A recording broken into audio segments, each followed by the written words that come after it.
From the jungles of South America, is this an unknown ape?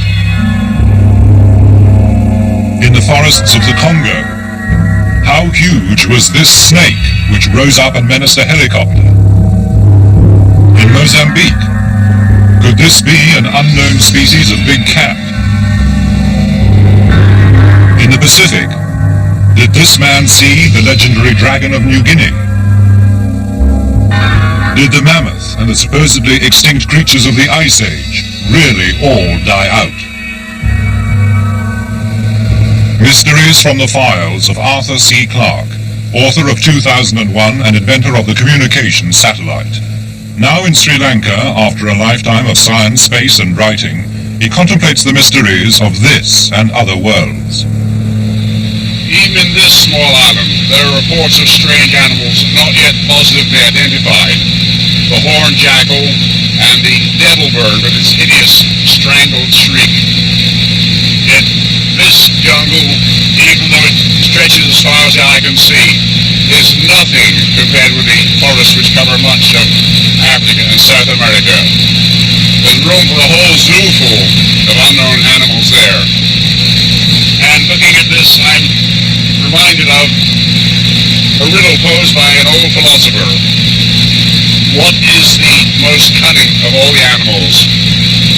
That which no man has yet seen.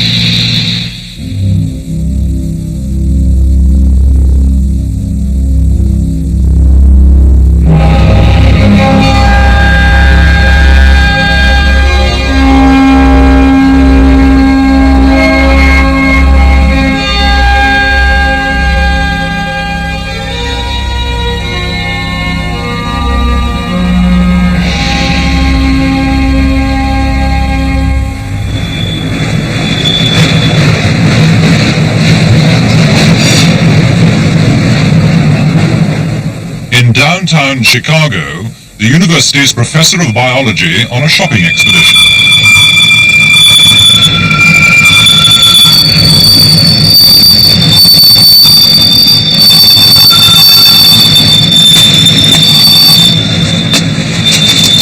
So what is all this you have?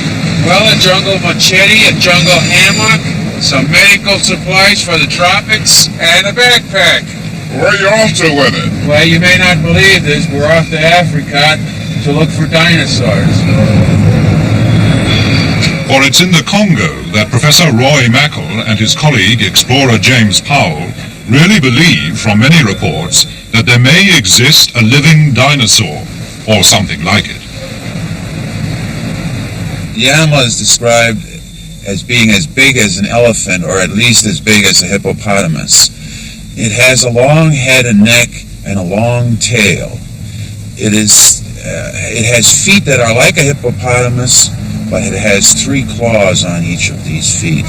Every kind of animal that we can think of that is alive today doesn't fit this picture. The closest it comes to, and amazing as this may seem, is a dinosaur that is extinct perhaps 65 to 70 million years. It does have an almost perfect resemblance to certain types of dinosaurs, particularly the 3-clawed footprint. That's almost the trademark of certain long-necked dinosaurs. What really got me onto this was in 1976, I had a grant from the Explorers Club in New York to study rainforest crocodiles in Gabon, which is a country immediately to the west of Congo.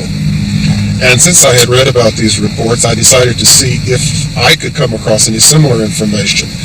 So among the Fang tribesmen, I tried a little, you might say, flashcard test. I first of all showed them pictures of 5 animals which are reasonably common in the Gabon jungles. And in each case I would say, can you recognize this animal? What is it? He says, sure, of course, that's an elephant, that's a gorilla, that's a leopard, etc. These things live around here in the jungle. We know them.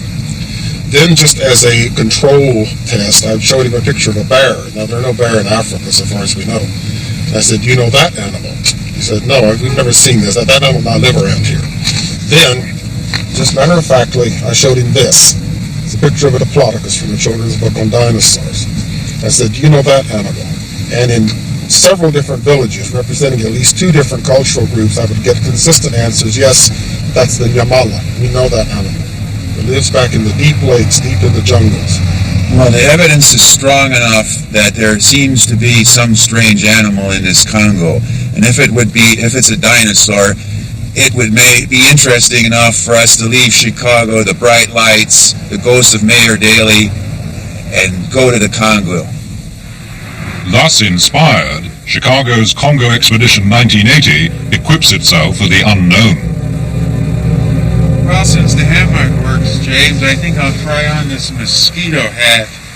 It won't keep out any mosquitoes, but let's see if it keeps out the snowflakes today.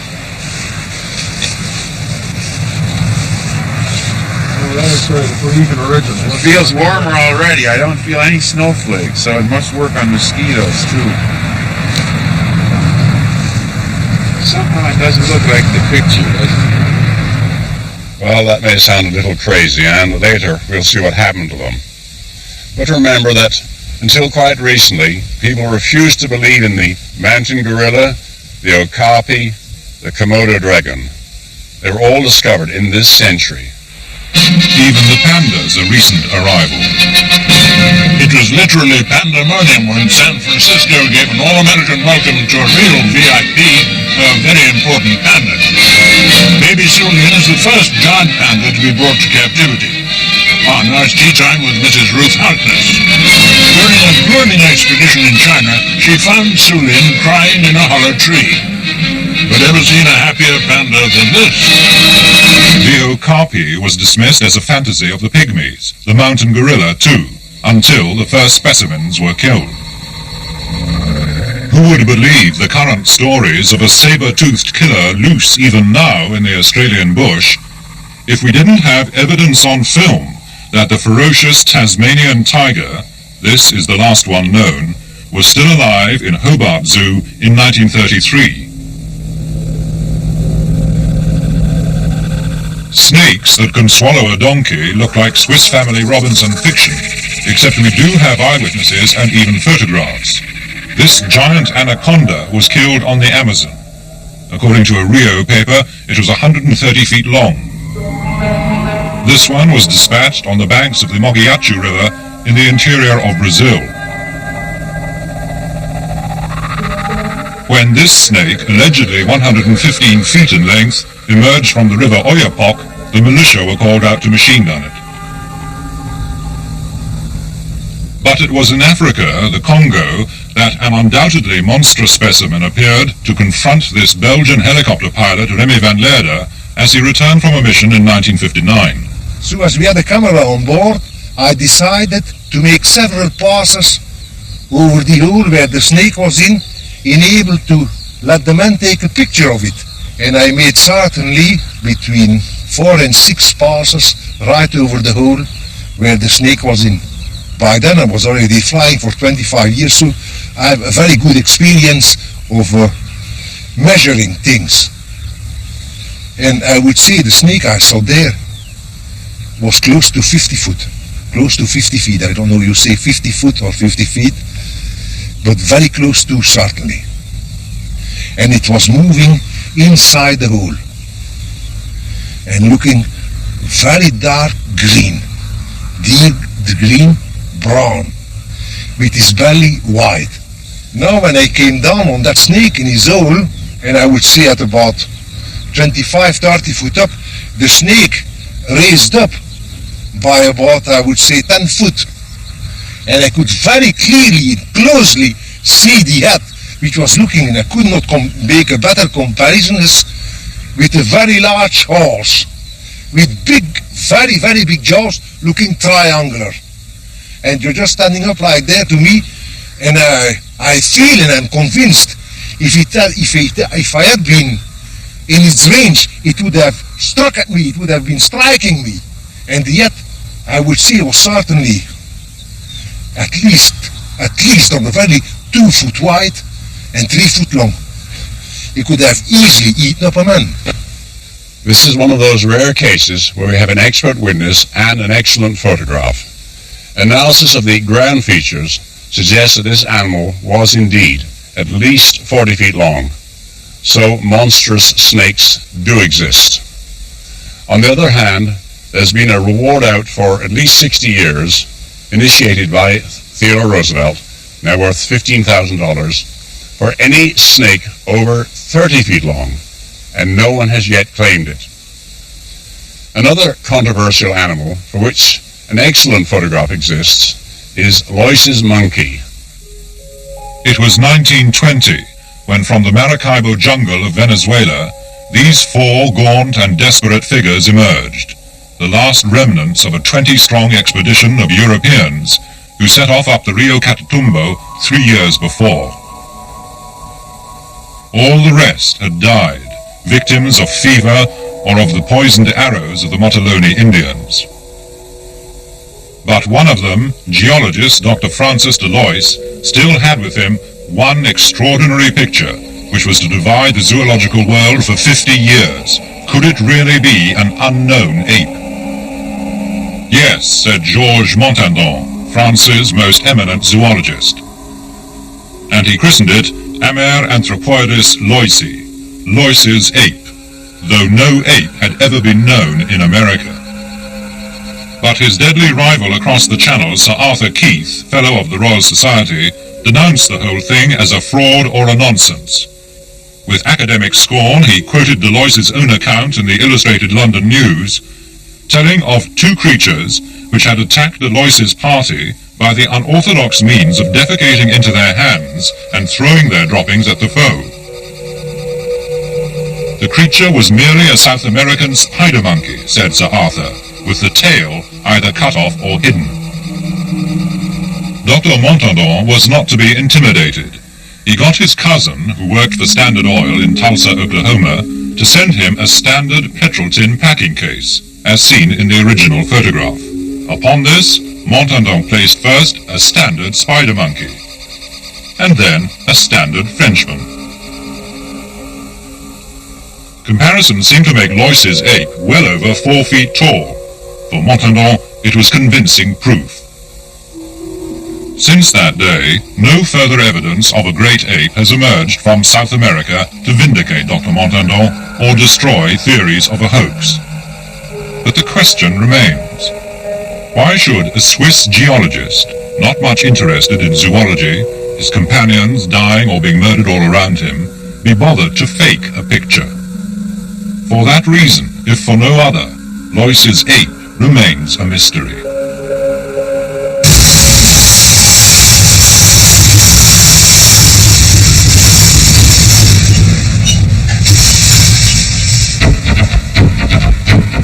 But the mystery of the king cheetah, for 50 years the obsession of white hunters in southern Africa, does now seem near a solution. Paul and Lena Bottriel sold everything they had, even their house, in order to pursue the legend of a beast, ferocious and striped, more like a tiger, which ran with the cheetahs. The normal cheetah we've known of for 5,000 years, and they've been absolutely identical. The Kubla Khan had 1,000 in his kennels, and many of these great princes and kings have had paintings and wall edgings done, and they've all shown the cheetah as we know, the normal spotted cheetah used for hunting, and there's been no difference for 5,000 years. And suddenly, in the last 50 years, we've come up with a cheetah which has these stripes and is completely different. There are some 26 skins. So everyone is absolutely standard, stripes here, and the final part of the towel being ringed as with the tiger, which is a striped cat.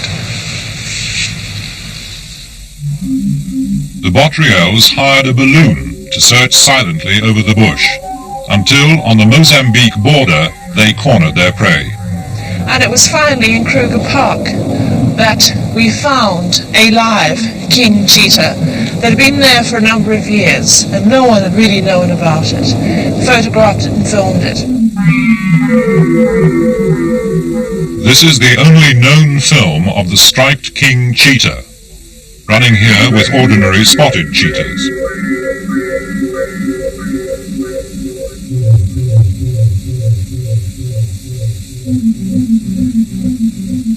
The theories are that it could be a hybrid, or alternatively, it's a mutation, being a strange pattern thrown up once in every few generations.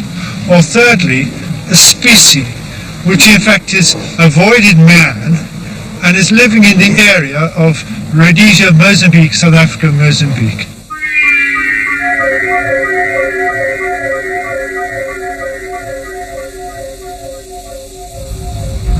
We could find a completely different species of animal, we don't know, and that in itself is enough to fight for and try and achieve. What may be a baby version of the legendary New Guinea dragon has also been filmed.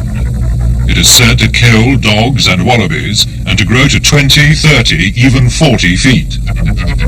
In 1979, a 6-foot specimen was shot near the River Fly, and naturalist Ian Redmond determined to look for a full-grown dragon.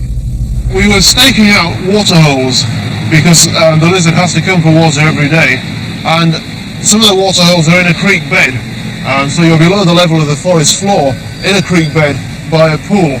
And one day there were two of us, a few hundred yards apart.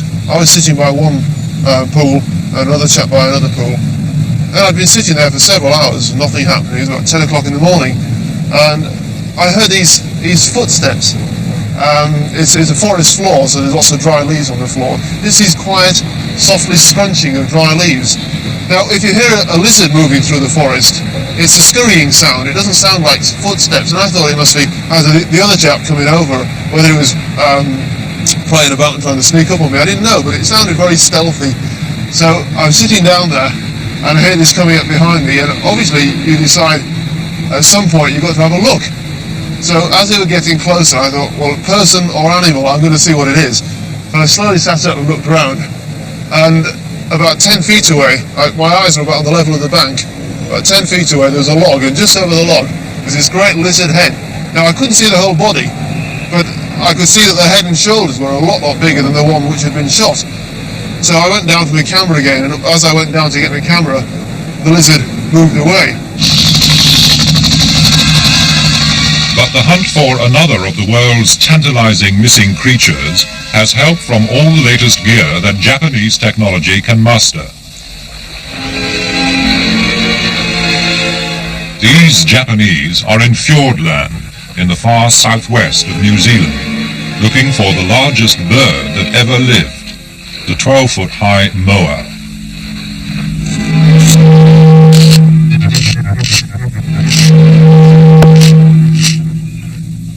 Excavations all over South Island have produced the massive bones of the moa.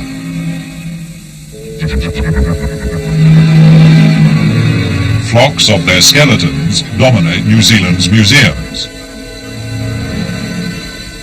The moa certainly seems to have been seen as late as 1860, and one witness, Mrs. Alice Mackenzie, said she saw one on the sand at Martin's Bay in 1883. And it took no notice to me when I came near it, and I got nearer and nearer until I sat down on the sand behind it, and it was a bluish color, just a faded bluish grey color.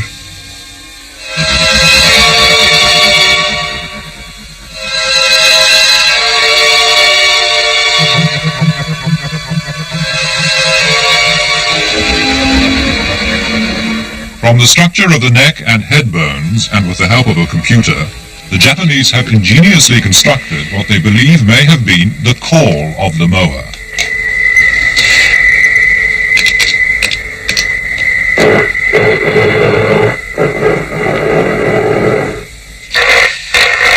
Armed with the tape and stories that the call has indeed been heard in recent times, they set off into the forest, hoping for, yet perhaps fearing, a response from a bird that was supposedly able to split a man's skull with its beak, or kill him with a kick.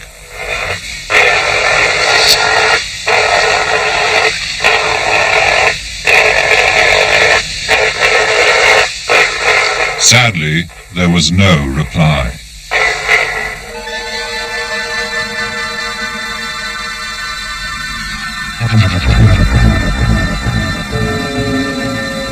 The most puzzling of all the stories of missing animals comes from the snowy regions of Siberia, the disappearance of the great hairy mammoth.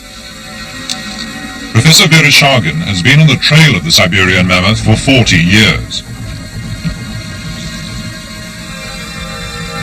И когда я бывал на Индигирке, в среднем течении, среди зарослей... When I was camping beside the river in Digirka in Yakutia, it seemed to me that at any moment from out of the dense undergrowth, the head of a mammoth with its hairy trunk might appear and wander into one of the clearings among the valleys. It is ideal mammoth country. Долины реки Индигирки. On expeditions to Yakutia in the far north of Siberia, Professor Vereshchagin and other Soviet scientists have found the tusks and bones of hundreds of thousands of mammoths, which seem to have died in some sudden catastrophe. But back in Leningrad, Professor Vereshchagin does have one of the remarkable specimens which just occasionally emerge from the frozen soil of the tundra. A whole mammoth, fresh frozen for 10,000 years. This is the Berezovka mammoth, just as it was found having fallen down a ravine and been asphyxiated. И вот эта внезапная смерть, она подтверждается несколькими... Its pelvis was broken, and in its mouth there was still a piece of food, a clump of grass which had not yet been chewed. Трава. There have always been tales that mammoths still live in Siberia. And then, in 1977, some Soviet gold miners found a baby mammoth in almost perfect condition. Amid great excitement, it was brought back to the Leningrad Museum. But Professor Vereshchagin is sure it died at least 10,000 years ago. Первобытная орда производила охоту. The mother was killed by hunters. This baby was wounded by a spear in the right leg. It managed to get away, but died of starvation. But the discovery of the baby mammoth has produced a possibility even more exotic than the thought that the mammoth could be still alive.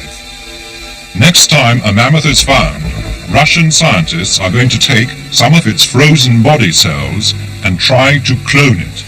That is, grow, as is now theoretically possible, a new living mammoth from the cells of a body dead but preserved for 10,000 years.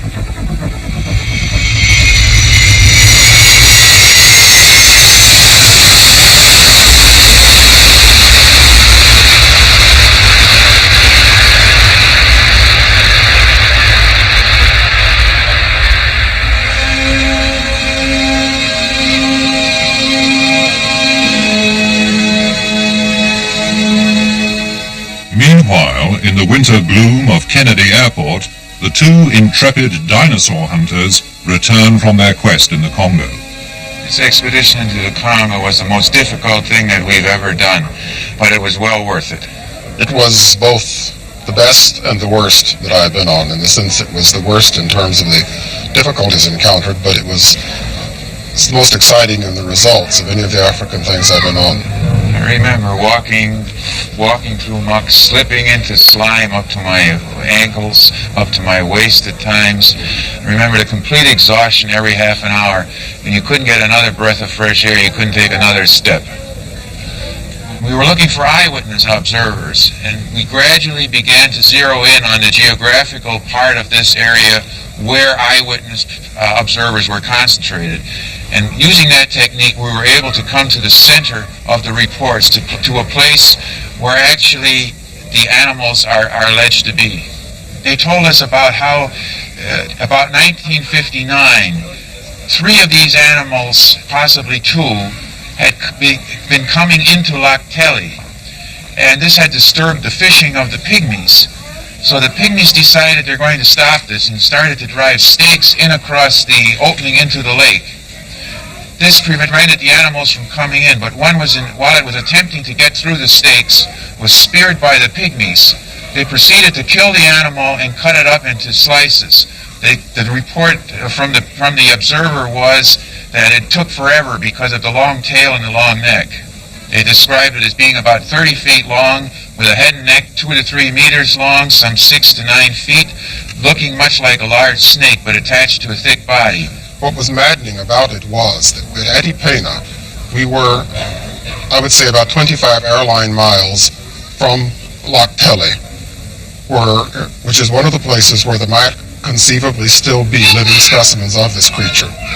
We were unable to reach the lake because it would have taken from 2 to 3 days to get into the lake, a comparable amount of time to march out, and we would have wanted to stay, sometime at the lake. And we would not have had time to get out of the country before our visas expired. As we went along and gathered this information, I became more and more convinced that we are dealing with a real animal, perhaps extinct in a very recent past, but still a real animal.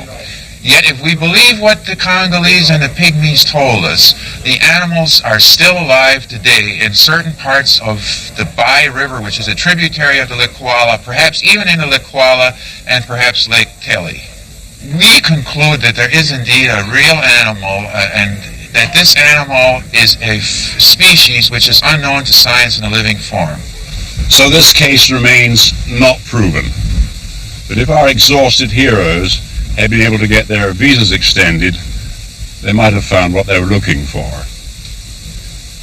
I think we've given enough evidence to suggest that very large, strange, and possibly amazing creatures may still exist in the remote places of this world. But while they're protected by jungles and swamps and various African bureaucracies, they may be safe from detection for a long time to come.